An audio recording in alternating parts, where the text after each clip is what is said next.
Di 20K subscriber channel Novel Official, akan adakan giveaway untuk satu orang pemenang. Syaratnya kalian harus subscriber, komen, like, share, supaya kalian bisa terpilih untuk jadi pemenang giveaway. Semoga beruntung bosku. Selamat datang di channel Novel Official. Sebelum kalian mendengarkan novel Pesona Pujaan Hati, jangan lupa like, share, and subscribe. Kalau tidak ku sentil jantung kalian. Hehehehe. Tanpa lama-lama lagi langsung saja kita masuk di alur cerita novelnya. Bab 7361 sampai bab 7370. Persepsi dan perasaan Ashley terhadap Vera perlahan mulai berkembang biak. Di satu sisi, ia tahu betul bahwa Vera berusia hampir 400 tahun, seorang leluhur sejati. Namun di sisi lain, ia juga gadis samar-samar merasa bahwa Vera hanyalah seorang kecil, seorang gadis manis yang bahkan lebih muda dari seorang anak. Kadang-kadang, dia merasa seperti teman dekat yang usianya telah dia lupakan. Semacam orang yang dipercaya. Rasa hormat, kekaguman, penghargaan, rasa suka, dan kasih sayang. Ketika perasaan-perasaan ini menyatu dalam diri satu orang, Ashley merasa sedikit tidak nyaman. Vera mendesah pelan dan tersenyum. Nyonya Wade dan saya langsung cocok dan tiba-tiba dengan menyenangkan. Jika ada kesempatan di masa mendatang, saya berharap dapat melihat lebih jauh seperti yang kita lakukan hari ini. Ashley tahu Vera benar-benar akan pergi. Jadi dia mengangguk dan berkata, saya juga berharap dapat bertemu Anda lagi. Karena keadaan khusus, saya tidak akan mengantar Anda. Vera tersenyum dan berkata, Nyonya Wade, Anda tidak perlu mengantar saya.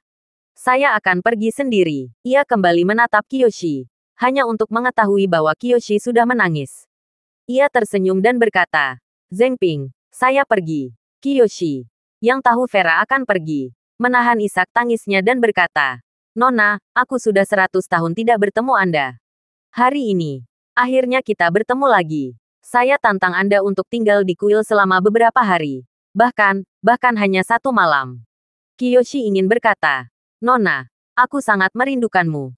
Tetapi kata-kata itu tercekat di tenggorokannya. Tak mampu keluar. Semakin ia tak mampu mengungkapkan kata-kata itu di dalam hatinya, semakin banyak mata air yang mengalir deras.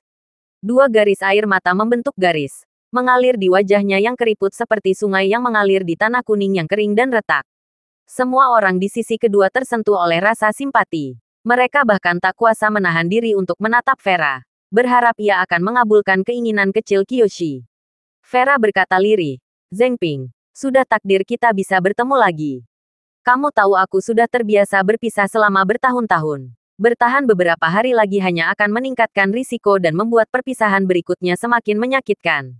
Jadi, kenapa tidak menjadikan reuni ini sebagai kejutan? Kiyoshi tak kuasa lagi menahan emosinya. Ia berhenti duduk bersila dan berlutut. Tangan di atas lutut, terisak-isak seperti anak kecil. Nona, aku tahu betapa beratnya hidupmu. Aku seharusnya tidak meminta permintaan seperti ini. Hanya saja, kata-kata Kiyoshi terbata-bata karena isak tangis. Hanya saja aku punya perlindungan. Aku merasa seperti telah hidup selama lebih dari 120 tahun. Kiamat hampir tiba. Nona, kenangan paling awal aku selama 100 tahun terakhir adalah dipeluk olehmu. Sekarang, kini ajalku sudah dekat. Aku berharap kenangan terakhirnya akan tetap bersamamu. Kalau begitu, aku bisa mati tanpa penyesalan. Setelah mengatakan ini, sebelum Vera sempat berkata apa-apa, dia merasakan sakit yang menusuk jantungnya. Pandangannya menjadi gelap, dan ia jatuh miring. Vera secara tidak sadar mencoba membantu berdiri, tetapi dia belum sepenuhnya sadar. Di sisi lain, Tuan Jeston dengan cepat membantu Kiyoshi berdiri. Melihat wajah telapak tangan dan telapak tangan yang seputih kertas, ia merasakan sedikit kekhawatiran di hatinya dan bertanya, Tuan Kiyoshi, apakah Anda baik-baik saja? Yang lain juga melirik Kiyoshi dengan gugup, takut terjadi sesuatu padanya. Vera menggigit bibir bawahnya. Jantung sakit seperti yang dirasakan semua orang. Saat itu, Kiyoshi tiba-tiba membuka matanya, menatap Vera, dan berkata dengan senyum terpaksa, Nona, Anda harus menjaga diri sendiri. Jantung Vera berdebar kencang. Ia menyadari waktunya telah tiba. Dan air mata langsung mengalir dari matanya. Seketika, ia mencondongkan tubuh ke depan. tanpa ragu mengeluarkan sebuah pil dan menempelkannya ke bibir Kiyoshi. Dengan senyuman membujuk, ia berkata, Zheng Ping, jadilah anak yang baik. Minumlah pil ini dan semuanya akan baik-baik saja. Kiyoshi menarik senyum dan gemetar. Ketika aku sakit di waktu kecil, Nona selalu membujuk aku untuk minum obat. Obat yang diracik Nona. Begitu pahit. Begitu pahit hingga setelah meminumnya. Seluruh tubuhku tak kuasa, gemetar. Tapi, obat itu selalu, benar-benar manjur, selalu menyembuhkanku. Sambil berbicara, Kiyoshi menarik napas dalam-dalam beberapa kali dan melanjutkan. Tapi kali ini berbeda. Nona, waktuku telah, benar-benar tiba. Vera menyeka air matanya dan berkata dengan serius. Kali ini sama saja. Minumlah pil ini dan semuanya akan baik-baik saja. Ini adalah pil peremajaan yang diberikan Tuan Muda berbaring. Pil ini dapat menambah 20 tahun umurmu. Minumlah dan kamu akan langsung sembuh. Seperti saat kamu masih kecil. Semua orang di sekitar mereka terkejut. Pil peremajaan. Siapa yang tidak tahu khasiat dan nilai? Ashley bahkan lebih tahu bahwa kakak laki-lakinya telah menghabiskan ratusan miliar dolar tetapi masih gagal membeli satu pil peremajaan. Sementara Charlie telah memberikan pil peremajaan itu kepada Vera. Mungkin sebagai ramuan penyelamat hidupnya. Tetapi Vera langsung mengambilnya tanpa ragu dan ingin memberikannya kepada Kiyoshi. Saat semua orang terpikat oleh Vera dan berbahagia untuk Kiyoshi, Kiyoshi tersenyum dan menghibur kepalanya. Berkata, tidak, Nona. Aku merasa seolah-olah Sang Buddha, sepertinya datang untuk membawaku pergi. Vera dengan tegas menegur, aku tidak akan membiarkanmu mati, bahkan jika Sang Buddha datang. Zheng Ping, minumlah pil ini sekarang juga. Kalau tidak, jangan salahkan aku karena menyuruh seseorang membuka maksimal mulutmu dan menyuapinya. Kiyoshi menggelengkan kepalanya, menatap Vera dan terisak-isak. Nona muda, biarkan diriku, pergi saja. Setelah 125 tahun hidup, memilikimu di sisiku di akhir hayatku. Memilikimu di sisiku adalah sebuah kesempurnaan, agung, sejati, dan berkah yang aku peroleh melalui berkemah seumur hidup. Wajah Vera jarang dipenuhi amarah, dan ia menegur dengan tegas. Zheng Ping, kamu bahkan tidak mau mendengarkanku, kan? Kalau kamu tidak minum pil, aku yang akan bertindak. Kiyoshi berjanji dan berkata dengan serius. Nona, aku tidak berani. Hanya saja Zheng Ping tidak mau hidup 20 tahun lagi. 125 tahun. Di dunia sekuler, sudah sangat langka. Seluruh Jepang tahu usiaku. Jika aku hidup 20 tahun lagi, musuh-musuh Nona pasti akan curiga. Aku tidak mau menyakiti Nona. Saat berbicara, dia berada di ambang kematian. Di sela-sela isak tangisnya, ia bertanya-tanya, Nona, Zheng, aku akan menjadi bintang paling terang di barat. Seperti yang kamu katakan padaku saat aku masih kecil. Vera menangis. Zheng Ping, minumlah obatnya. Selama 20 tahun ke depan, kamu bisa menemukan tempat di mana tak seorang pun mengenalmu dan hidup dalam anonimitas. Hidup selalu merupakan hal yang baik. Bukankah kamu memintaku untuk tinggal beberapa hari? Minumlah obatnya. Dan aku akan tinggal di sini beberapa hari lagi. Oke.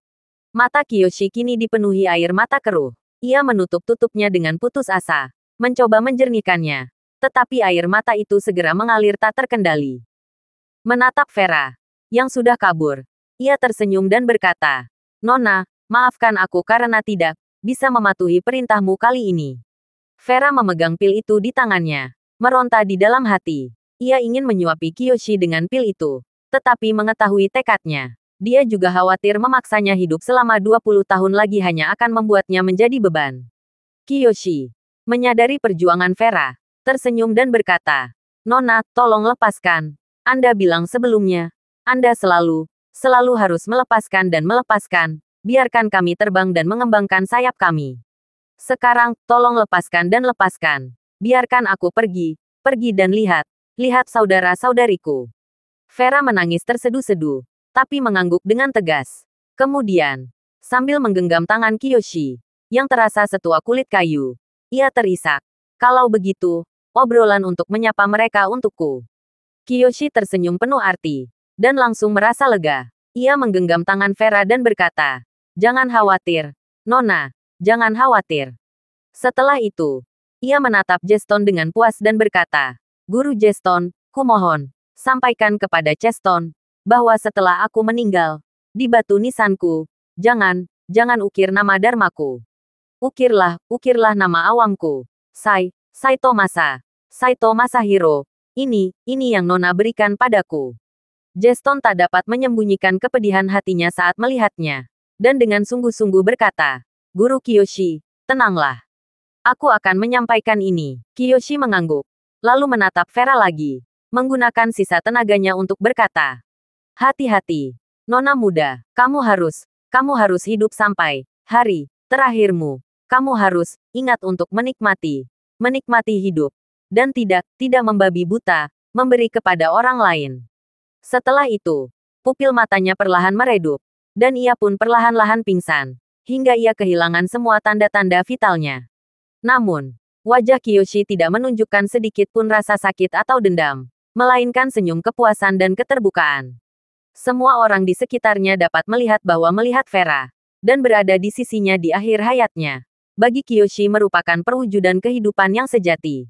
Dalam hidupnya, ia beruntung diselamatkan oleh seorang dermawan di awal, dan ditemani oleh seorang dermawan di akhir hayatnya.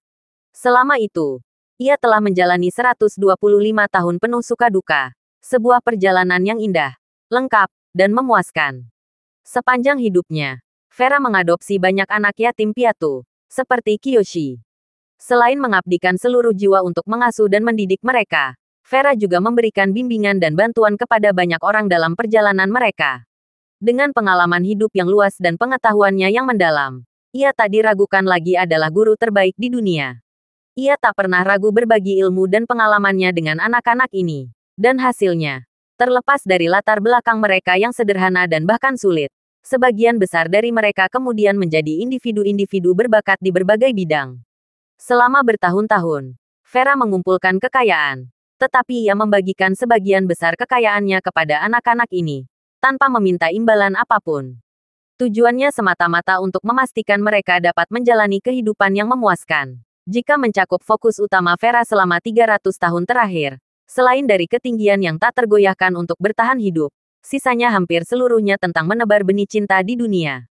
Dan mereka yang dibesarkannya tahu bahwa, selain melarikan diri, hidupnya dipenuhi dengan pengabdian tanpa henti kepada sesama. Ia menyediakan berbagai generasi dengan berbagai identitas dan di berbagai tempat. Dia juga membantu berbagai generasi dengan berbagai identitas dan di berbagai tempat. Layaknya Nona Saito di Kyoto, ia bagaikan Bunda Maria bagi kaum miskin, mengulurkan tangan membantu setiap orang baik yang membutuhkan. Pada masa itu, anak-anak dari keluarga miskin di Kyoto tidak iri pada putra-putri pejabat dan pedagang kaya, melainkan pada anak-anak yatim piatu yang dapat diadopsi oleh Nona Saito. Kemudian, Nona Saito meninggalkan Jepang, dan tak seorang pun tahu kemana ia pergi. Kisahnya pun telah diwariskan turun-temurun kepada para tetua Kyoto. Vera mengutarakan segudang upaya untuk anak-anak ini, tanpa pernah meminta ketidakseimbangan apapun. Kecuali mereka seperti Tuan Raven, yang tidak berambisi dan hanya ingin melayani Nona di sisinya. Vera jarang mengganggu kehidupan mereka. Pernyataan ini bukan sekadar karena ia tidak ingin bersantai, tetapi yang lebih penting, karena Vera mati-matian berusaha menghindari pikiran untuk berpisah. Anak-anak mengangkat itu pada akhirnya akan menjadi tua sebelum dirinya. Ia tak ingin menghadapi rasa sakit perpisahan abadi seperti itu. Jadi ia memutuskan untuk memberikan seluruh kekayaannya kepada mereka, membiarkan mereka menjalani hidup mereka sendiri. Ia akan menghilang dari kehidupan mereka di masa-masa terbaik mereka, menolak untuk menghubungi mereka lagi. Dengan demikian, ia tidak perlu menyaksikan anak-anak yang dibesarkannya mati di depan matanya. Ia datang menemui Kiyoshi hari ini, ingin sekali menyelidikinya, tetapi ia tak menyangka akan secara sengaja menemaninya dalam perjalanan terakhirnya. Melihat wajah Kiyoshi yang sudah renta dan tak bernyawa, Vera pun hancur. Ia memegang pil peremajaan di telapak tangannya, menangis tak terkendali. Dia bertanya, "Zhengping, kenapa kau begitu bodoh? Tidak ada surga di dunia ini. Aku sudah mencatat sejak kecil bahwa kematian itu seperti padamnya lampu. Bagaimana mungkin lampu yang kehabisan bahan bakar di dunia ini bisa menyala kembali di dunia lain? Betapa banyak orang yang tergila-gila untuk menambah 20 tahun umur mereka. Tetapi Kiyoshi telah melewatkan kesempatan ini, sebagian demi dirinya sendiri. Vera benar-benar diliputi kesedihan. Melihat kesedihannya, Ashley yang berdiri di tengah-tengahnya. Alurnya melangkah maju dan memeluknya dengan lembut, menghiburnya. Semua orang mati. Sedangkan kamu telah hidup begitu lama sehingga tampaknya mereka belum cukup hidup. Bahkan tanpa tambahan 20 tahun itu, Tuan Kiyoshi akan menjadi salah satu tokoh berumur panjang yang langka di dunia. Terlebih lagi, sebagai seorang biksu, ia mungkin sudah lama tidak peduli dengan dunia kehidupan dan kematian yang biasa-biasa saja. Duka Vera semakin dalam, dan dia menahan air matanya sambil berkata, Zheng Ping sebenarnya menjadi biksu untuk mencapai pencerahan. Saya pernah mengatakan kepadanya bahwa Buddhisme adalah jalan menuju pencerahan. Dia sudah menduganya sejak kecil. Percaya bahwa pencerahan akan membantu melindungiku lebih baik dan lebih lama. Tanpa menduga, keputusan ini membuatnya bertahan selama lebih dari 100 tahun. Sampai dia menyadari bahwa itu sama sekali tidak ada harapan. Saat berbicara, Vera mendesah. Fakta bahwa dia menggunakan nama sekulernya, alih-alih nama Buddha, saat mengurus pemakamannya membuktikan bahwa di saat-saat terakhir, dia telah menyerah pada fantasinya tentang kebudaan. Jadi, apa maksud dari kegigihannya yang tak tergoyahkan selama lebih dari 100 tahun? Ashley belum pernah memikirkan hal ini sebelumnya. Tetapi setelah Vera mengingatkannya, sebuah kesadaran tiba-tiba muncul di pikirannya. Ternyata Tuan Kiyoshi telah mengabdikan seluruh hidupnya untuk mencapai pencerahan melalui Buddhisme, bertahan selama lebih dari 100 tahun. Keyakinannya pasti sangat besar, namun baru di saat-saat terakhirnya ia menyadari bahwa usahanya sia-sia belaka. Maka, pada saat-saat terakhir itu, ia memutuskan untuk meninggalkan agama Buddha dan mengakhiri hidupnya dengan nama sekuler pemberian ibu angkatnya. Ashley diliputi perasaan campur aduk, namun kekagumannya pada Vera semakin kuat. Pada saat itu, Jeston, yang masih menopang jenazah Kiyoshi, berkata dengan hormat, Nyonya, Nona Lafor, wafatnya kepala biara adalah peristiwa yang sangat penting sehingga kita harus segera memberitahu murid-murid Tuan Kiyoshi. Jika kalian berdua setuju, mengapa tidak pergi ke paviliun untuk berdiskusi lebih lanjut? Saya akan pergi dan memberitahu staf kuil. Ashley tentu saja tidak keberatan. Ia dan Vera menyatukannya dengan menyenangkan. Dan menghabiskan lebih banyak waktu bersama pasti akan menjadi hal yang baik. Vera berkata dengan agak sedih. Nyonya Wade, aku sudah menyelesaikan apa yang harus aku lakukan. Dan Zheng Ping sudah pergi. Tidak ada gunanya aku tinggal di sini lebih lama lagi. Jadi sebaiknya aku tidak tinggal lebih lama lagi. Ashley bertanya kepadanya. Senior, apakah Anda tidak berencana menghadiri pemakaman Tuan Kiyoshi? Vera menenangkannya dengan sedih. Tidak, almarhum sudah pergi. Dan urusan pemakaman hanyalah formalitas. Lagi pula, pemakaman Zheng Ping pasti akan ditangani oleh kuil Kinkakuji. Jadi saya tidak bisa ikut campur. Saya akan memberikan penghormatan terakhir di makamnya saat saya kembali ke Kyoto. Setelah itu, ia menyerahkan pil peremajaan kepada Ashley dan berkata dengan serius. Nyonya Wade, pil peremajaan ini diberikan kepada saya oleh Tuan Muda. Tetapi saya tidak akan bisa menggunakannya di sini. Mengapa Anda tidak menyimpannya? Ini akan berguna jika Anda memohon. Ashley terkejut. Dan setelah beberapa saat, dia meyakinkan kepala dan berkata, karena Charlie memberikannya padamu. Senior, dia pasti punya keinginan. Kamu harus menyelamatkannya sendiri. Vera berkata, pertempuran antara Nyonya Wade dan Victoria kemungkinan besar akan berlangsung lama. Lagi pula, ramuan ini bisa menyelamatkan nyawa di saat-saat kritis. Akan lebih berguna bagimu untuk membawanya sampai ke kondisi ideal. Ashley terkekeh lagi dan tersenyum. Senior, tolong jangan memaksa. Aku tidak bisa dan tidak mau menerimanya. Vera tersenyum kecut. Pil peremajaan ini tak ternilai harganya. Dimanapun disimpan, ramuan ini akan menarik banyak orang yang putus asa untuk memperebutkannya. Aku tidak menyangka akan disambut dengan begitu dingin hari ini. Aku sudah menawarkannya 2 kali berturut-turut. Dan masih belum terkirim. Ashley bersandar di punggungnya dan berkata sambil tersenyum tenang. Senior, tolong simpan ramuan itu dan ambil kembali. Karena Charlie yang memberikannya padamu. Pasti ada kebijaksanaan. Ashley merasa sangat enggan berpisah dengan Vera. Ia menganggap Vera adalah gadis yang sangat patut disayangi. Hampir sampai pada titik pemujanya. Jika memungkinkan, ia ingin menghabiskan 3 hari 3 malam berbincang panjang dan menyentuh hati dengan Vera.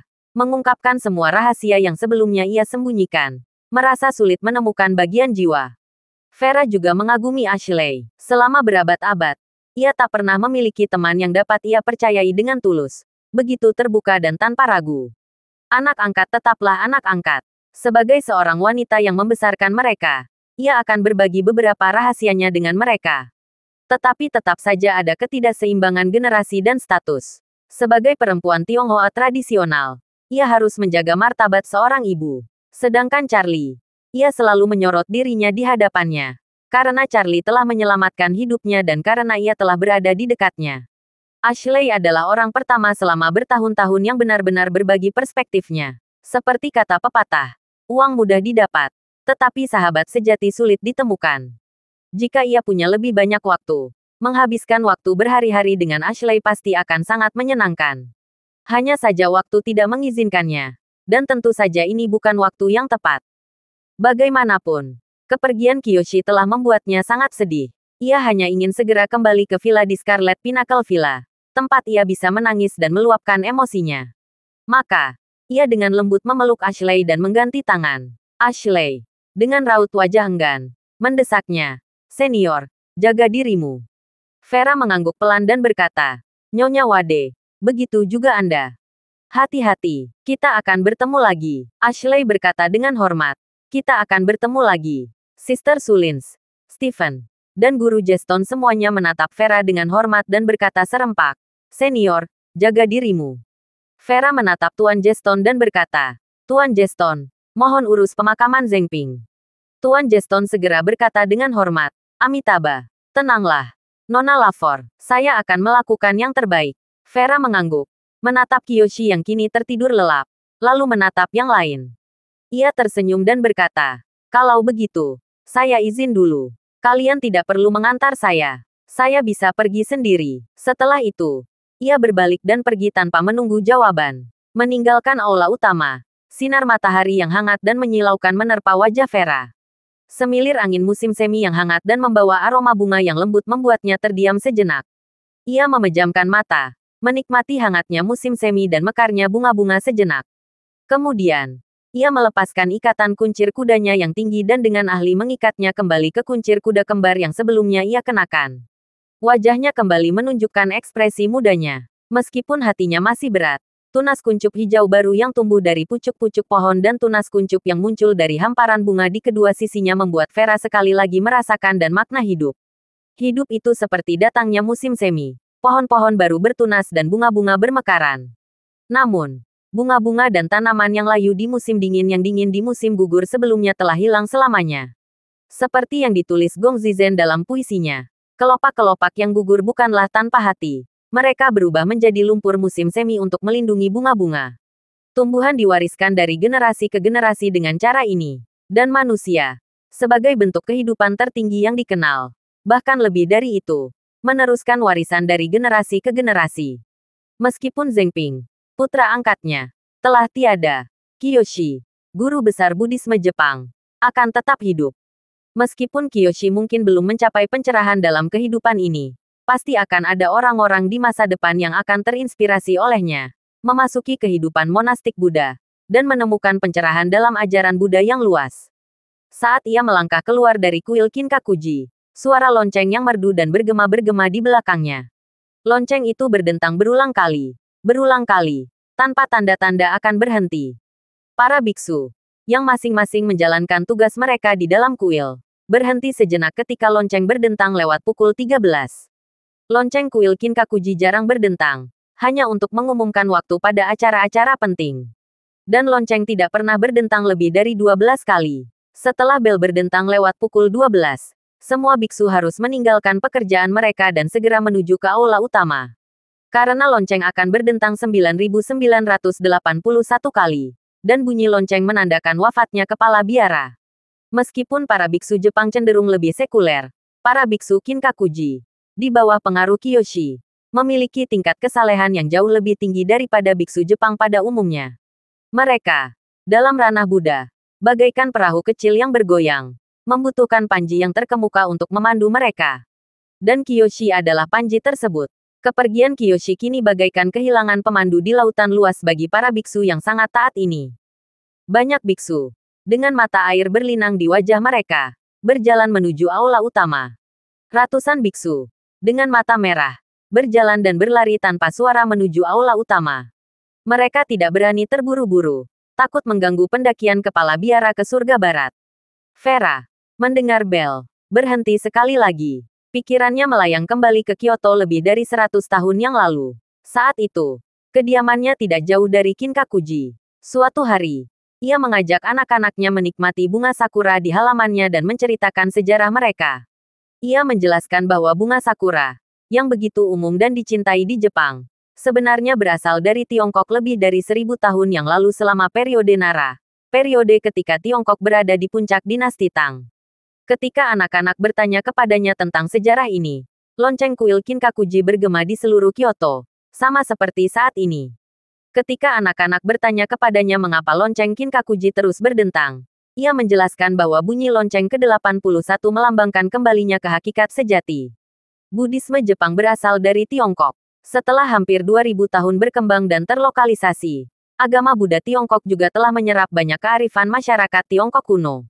Kitab I Ching Tiongkok kuno menganggap 9 sebagai angka yang terbesar, atau dengan kata lain, angka tunggal terbesar dalam sistem desimal.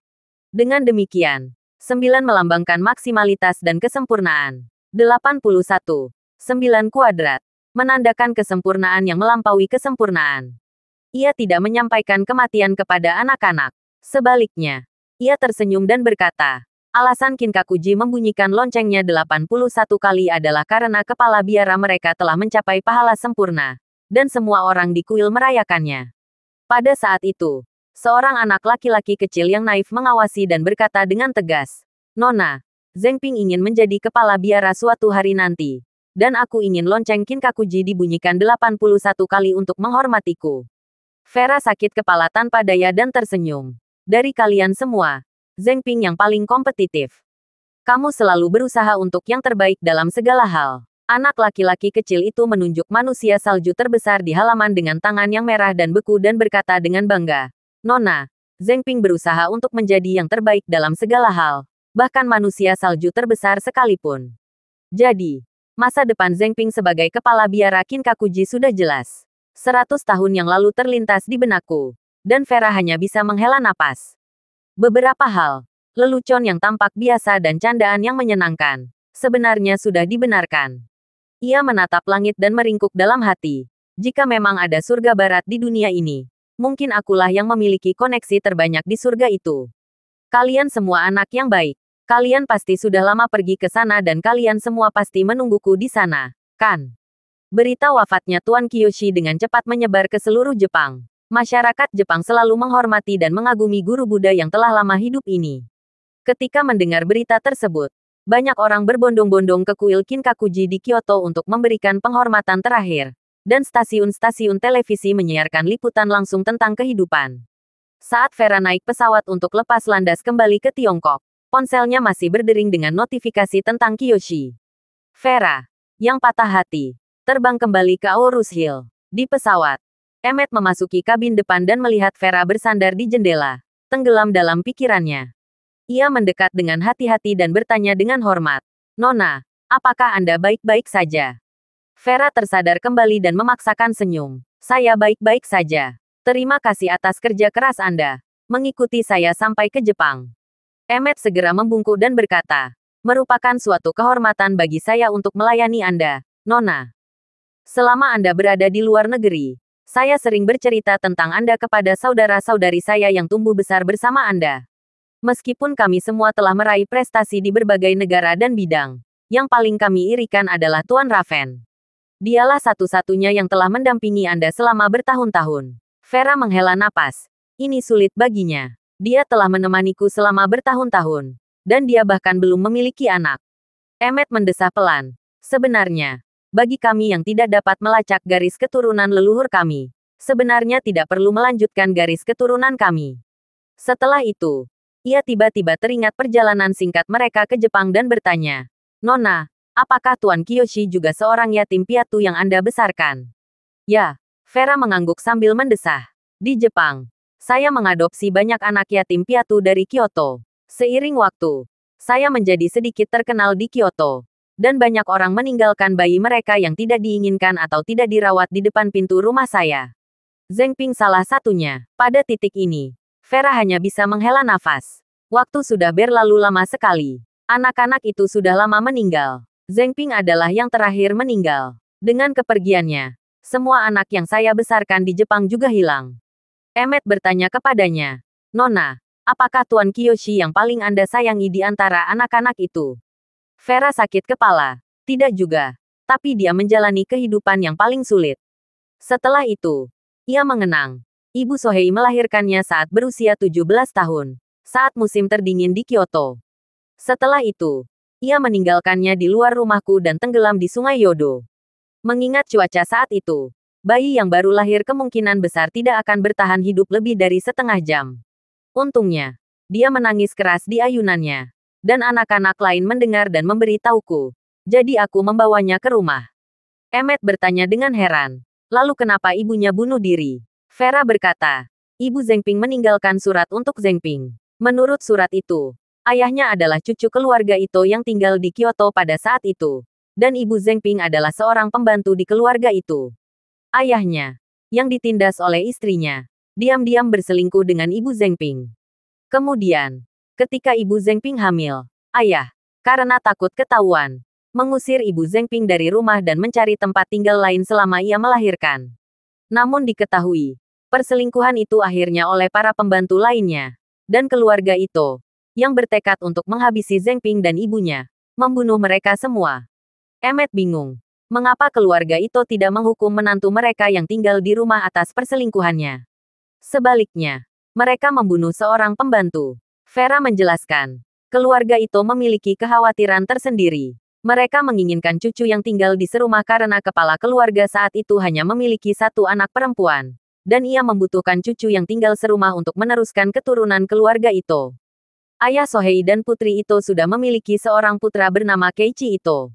Kepala keluarga Ito mengetahui hal ini dan khawatir bahwa setelah kematiannya, ayah Sohei akan memanfaatkan anak-anaknya, Keiichi Ito, untuk membawakan anak-anak dari luar negeri ke keluarga Ito. Jadi, aku ingin menghancurkan keluarga itu. Keiichi Ito, gumam Emmet. Nama itu terdengar familiar. Vera menjelaskan. Keiichi Ito adalah pendiri keluarga Ito. Keluarga terbesar di Jepang saat ini. Ia seorang diri mengubah keluarga Ito dari keluarga kecil yang kaya di Kyoto menjadi konglomerat yang berpengaruh secara nasional. Sohei adalah saudara tirinya. Emmet tiba-tiba teringat sesuatu dan berseru. Tuan Wade sepertinya punya hubungan dekat dengan keluarga Ito.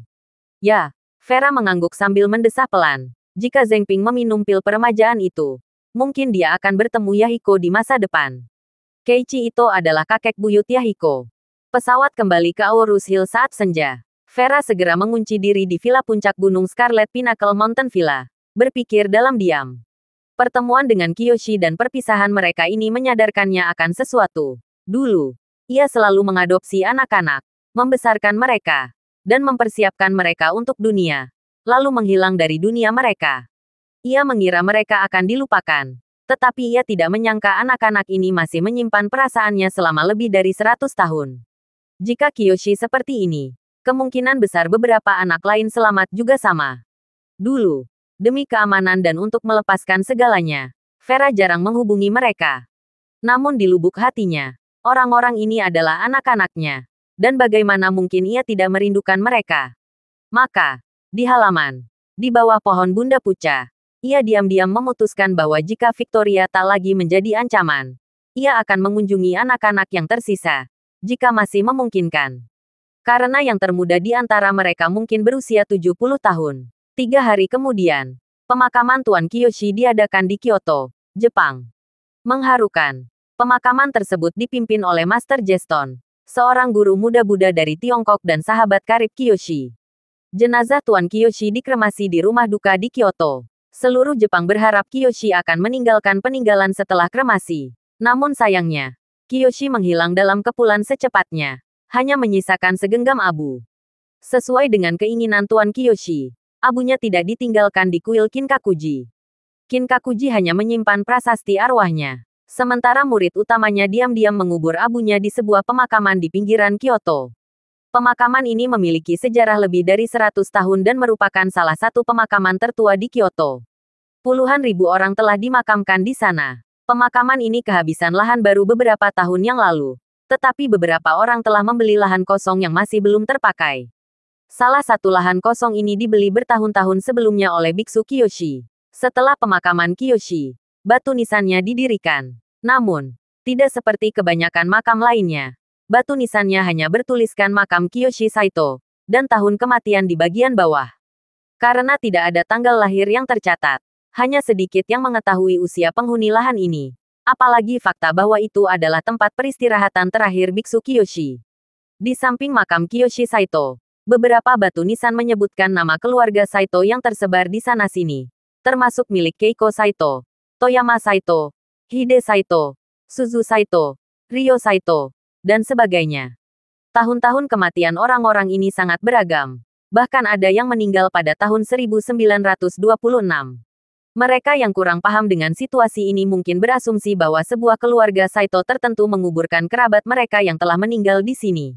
Tetapi beberapa penduduk Kyoto yang sudah lanjut usia mengetahui bahwa keluarga Saito ini pada dasarnya adalah anak-anak yatim piatu yang diadopsi oleh Nona Saito yang terkenal. Mereka semua meraih kesuksesan besar di masa muda. Dan banyak lagi yang kemudian memiliki anak di seluruh Jepang dan bahkan di seluruh dunia. Tanpa meninggalkan. Sebelum meninggal, mereka semua meminta agar keluarga mereka menguburkan mereka di sini. Makam Sohei Saito hanyalah salah satu makam Saito. Selain nisan yang lebih baru, tidak ada yang istimewa dari makam ini. Tetapi bagi anak-anak yatim piatu ini, yang tumbuh bersama, tak memiliki hubungan darah tetapi sedekat saudara laki-laki dan perempuan. Bukankah dikubur bersama setelah kematian merupakan romansa yang unik? Sejak kembali ke Aorus Hill dan Villa Scarlet Pinnacle, Vera belum keluar rumah. Jadwal kuliah memang padat, tapi Vera sudah bosan. Awalnya, ia memilih kuliah di Universitas Aorus Hill terutama untuk menemukan dan lebih dekat dengan Charlie. Kemudian, ketika Charlie memamerkan dan dia menceritakan semua rahasianya, kuliah menjadi tidak relevan.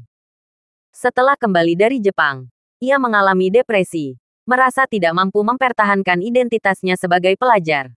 Ia meminta bantuan Logan untuk menelepon dan mengajukan cuti dari Universitas Aorus Hill, dengan alasan sakit dan membutuhkan pemulihan. Berkat koneksi Logan, pihak universitas dengan mudah menyetujui permohonannya, dan Vera tetap tinggal di Villa Scarlet Pinnacle. Dalam sekejap mata, beberapa hari telah berlalu. Selama hari-hari ini, Charlie kurang lebih sama dengan Vera. Ia tetap tinggal di vilanya di tengah bukit di pemandian air panas Champs Elysees. Tidak pernah keluar rumah. Ia telah mencoba mundur selama ini, tetapi usahanya tidak terlalu efektif. Ia berharap Dunchan dan Vera akan membawakan kabar baik. Tetapi laporan perkembangan Dunchan tidak menggembirakan, dan Vera belum menyampaikan informasi apapun. Selama Charlie mundur, Dunchan telah terbang dari Australia ke Tiongkok. Di Australia, ia tidak berhasil melacak Stephen. Meskipun dia tahu bahwa dengan pencarian yang tekun, dia pasti akan menemukan petunjuk. Rasanya seperti mencari jarum di tumpukan jerami. Mencari di tumpukan jerami seperti mencari jarum di tumpukan jerami. Bukannya tidak mungkin ditampilkan, tetapi biayanya terlalu mahal. Bahkan mungkin di luar kendali manusia. Untuk menghemat waktu, ia memutuskan untuk meninggalkan Australia dan fokus pada Tiongkok. Memecahkan kasus pada dasarnya adalah proses penyaringan. Dan tingkat kesulitannya bergantung pada jumlah orang yang disaring. Setiap kasus adalah upaya manusia. Rasanya tidak masuk akal jika dikatakan bahwa jika mencari seluruh 8 miliar penduduk planet ini, pasti akan menemukan orang yang dicari. Masalahnya, tidak ada yang memiliki kemampuan penyaringan seperti itu. Jangankan 8 miliar orang, bahkan 800.000 orang pun akan sulit menyaring secara menyeluruh. Hal ini memerlukan beberapa putaran penyaringan kasar yang dilanjutkan dengan penyelidikan mendetail. Jika penyaringan kasar tidak melewatkan apapun, hasilnya akan baik-baik saja. Namun, jika terlewat, semua pekerjaan selanjutnya akan sia-sia. Dunchan, meskipun telah bertahun-tahun menjadi polisi, tidak dapat memecahkan setiap kasus. Beberapa kasus memang sulit. Setelah beberapa hari mencari tanpa petunjuk terkait Stephen, ia menyadari bahwa kehati-hatian Stephen dan profesionalisme tim sangat tinggi. Ia menyadari bahwa penyelidikan tidak akan membuahkan hasil dalam 1 atau 2 tahun. Maka, ia kembali ke Tiongkok dan bertemu Rosalie. Dengan bantuan Rosalie, Ia memimpin keluarga Harker dan para ninja dari klan Ito untuk mengungkap hilangnya Claire dan keluarganya yang beranggotakan 3 orang. Jika mencari Stephen di Australia seperti mencari perahu kecil di lautan luas, maka mencari Claire dan keluarganya yang beranggotakan 3 orang di Tiongkok seperti mencari sebutir kacang hijau di antara tumpukan kacang hijau. Dunchan merasakan tekanan yang luar biasa, tetapi ia hanya bisa menyelidiki mobil demi mobil. Namun, proses ini akan sangat lama. Jadi ia mengingatkan Charlie untuk bersiap menghadapi pertempuran yang berlarut-larut. Namun, masih ada harapan. Ia juga memasukkan rekaman video Stephen dan keluarga Claire yang beranggotakan 3 orang ke dalam model AI, mengintegrasikannya dengan sistem jaringan darat untuk menyatukan seluruh dunia. Begitu keempatnya muncul dalam jangkauan pemantauan jaringan darat, mereka akan segera menerima berita tersebut. Meskipun Charlie sangat cemas, dia tahu bahwa masalah ini tidak bisa terburu-buru. Jadi dia hanya bisa menerima kenyataan. Mengenai Vera, dia tidak bertanya lebih lanjut. Karena dia sendiri tidak menyangka Vera, yang biasanya bolak-balik antara kampus dan rumah, akan membantu menemukan Claire, yang telah lama meninggalkan Aurus Hill. Sementara itu, Claire dan keluarganya masih terombang-ambing di Samudra Pasifik Selatan. Berlayar mengarungi lautan yang cukup melelahkan. Tetapi kebahagiaan fasilitas kapal sangat nyaman. Dan makanan serta minuman yang disajikan hampir seluruhnya terbuat dari bahan-bahan kelas dunia. Hal tersebut membuat Jacob dan Elaine dapat menikmati waktu mereka sepenuhnya. Setelah beberapa hari terombang-ambing, Claire dan keluarganya akhirnya tiba di sebuah pulau kecil seluas kurang dari 20 km persegi di Kepulauan Windward, Polinesia, Prancis. Pulau ini telah dijual 7 atau 8 tahun sebelumnya kepada seorang Taipan Silicon Valley, yang telah berinvestasi besar dalam pembangunannya kembali. Taipan tersebut mengubahnya menjadi pulau pribadi dengan fasilitas yang sangat baik. Pulau ini memiliki dermaga sendiri. Dermaganya dapat menampung kapal pesiar berukuran sedang dan pesawat amfibi. Selain itu juga memiliki bandara kecil dengan landasan pacu hampir 2000 meter, yang mampu menampung pesawat jet ringan dan pesawat sayap tetap. Claire dan keluarganya turun dari kapal kargo di laut lepas dan menaiki pesawat amfibi untuk mencapai pulau itu. Sebelum mendarat, Elaine dan Jacob tercengang saat mengamati seluruh pulau. Terlihat jelas oleh mata telanjang bahwa pulau ini sungguh luar biasa. Tidak hanya memiliki dermaga, pulau ini bahkan memiliki landasan pacu sendiri. Sebuah kapal pesiar berukuran sedang ditambatkan di dermaga. Dan di ujung landasan pacu terdapat sebuah Hawker Beechcraft King Air 350, sebuah jet bisnis turboprop bermesin ganda. Setelah dimodifikasi, pesawat ini memiliki jangkauan maksimum hampir 5.000 km. Yang memungkinkannya terbang langsung dari sini ke Hawaii dan bahkan ke Los Angeles hanya dengan sekali pengisian bahan bakar. Di sebelah utara pulau berdiri sebuah perumahan mewah senilai puluhan juta dolar. Dibangun tepat di tepi laut. Pintu masuknya menghadap ke pantai berpasir dan laut biru kehijauan. Pemandangan yang sebanding dengan Maladewa. Hunian mewah ini dipersiapkan oleh Ashley untuk keluarga Claire. Untuk mencapai isolasi maksimal, pulau ini dilengkapi dengan pembangkit listrik tenaga fotovoltaik, angin, dan pasang surut, yang dipadukan dengan sistem penyimpanan besar-besaran, sehingga sepenuhnya mandiri dalam hal listrik. Listrik yang mencukupi juga menggerakkan pabrik desalinasi pulau, menyediakan udara untuk keperluan rumah tangga, sehingga menghilangkan kebutuhan pasokan eksternal untuk udara dan listrik. Tempat ini berjarak ratusan kilometer dari jalur pelayaran kapal kargo, sehingga pasokan ulang menjadi sangat mudah. Berlabuh dengan kapal barang di tengah perjalanan menyediakan pasokan yang besar. Saat pesawat amfibi meluncur di atas udara dan berhenti dengan mantap di dermaga, Jacob dan Elaine dengan bersemangat melompat keluar dari kabin. Beberapa pelayan maju dengan hormat, dipimpin oleh seorang pria Tionghoa parubaya yang berkata dengan ramah, "Tuan Wilson, Nyonya Parker, selamat datang di pulau ini. Saya kepala pelayan Anda, Stefan Nielsen. Mulai sekarang, saya akan bertanggung jawab atas semua kebutuhan sehari-hari Anda selama di pulau ini. Panggil saja saya Stefan." Jacob berlayar dengan kapal pesiar mewah di seberang dermaga dan tak berdaya menahan diri untuk bertanya, "Stefan, apakah kapal pesiar itu juga diurus oleh menantu saya yang baik?" Stefan sudah menerima instruksi. Dia tersenyum dan berkata, "Ya, Tuan Wilson. Bukan hanya kapal pesiar ini, tetapi juga pesawat di landasan pacu yang diurus oleh Tuan Wade. Kapal pelayaran ini bisa Anda dan Nyonya Parker gunakan untuk perjalanan laut, dan pesawatnya untuk tanggap darurat." Jacob menggosok-gosok tangannya dengan gembira. Tetapi kemudian hati nuraninya mengalahkannya. Ia bertanya, "Berapa banyak uang yang telah ditipu Charlie dari ini?" Jika dia tertangkap, dia tidak akan ditembak, kan? Terima kasih sudah mendengarkan cerita novel Pesona Pujaan Hati.